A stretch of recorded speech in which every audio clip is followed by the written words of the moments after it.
fairy tale hero or villain? In the school, you are trained to be good or evil. What would you choose? Hello, I'm Hanna. Today I will be reviewing one of my favorite books, which is The School for Good and Evil. It's written by Sumitinani. It's the first book of a 6 books long series and published under HarperCollins publisher. It had been chosen to be a New York Times best-selling series. The series has sold over 1.5 million copies and had been translated into more than 25 languages across 6 continents. Without wasting our time, let's jump into the book review. This book follows our main protagonists, Sophie and Agatha.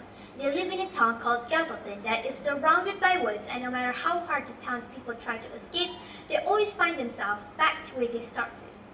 Every 4 years in the town, 2 children are kidnapped, one seemingly good and one seemingly evil, and they are taken by the schoolmaster to the School for Good and Evil, where the good students are called Evers and the evil students are called Nevers. None of the kids ever say to return once they are taken.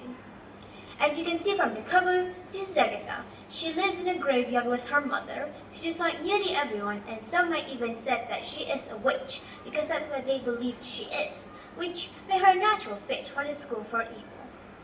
And this is Sophie. She loved doing good deeds, wearing pink dresses, and dreamed of being taken to the School for Good and becoming a fairy tale princess, which made her a natural fit for the School for Good.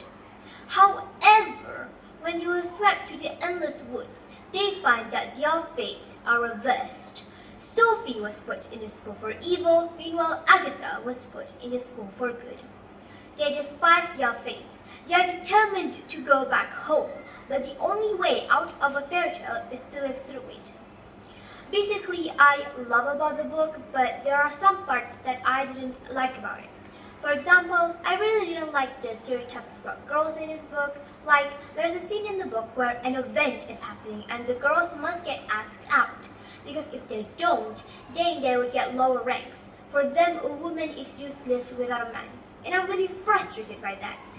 But now, let's talk about something that I love about the book. Or someone. Agatha. Agatha is one of my favorite characters from the series. This is because at first she believed what everyone believed she is. A cold-hearted, unlovable witch. Until this one moment in the book where Agatha finally looked into a mirror after avoiding it for so long and finally realizes that she's beautiful and it doesn't really matter what others think of her.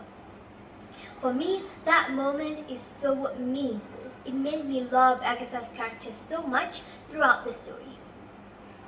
I also love the setting that the book took place in. For example, in the School for Good, you learn beautification, animal talking, and soul training.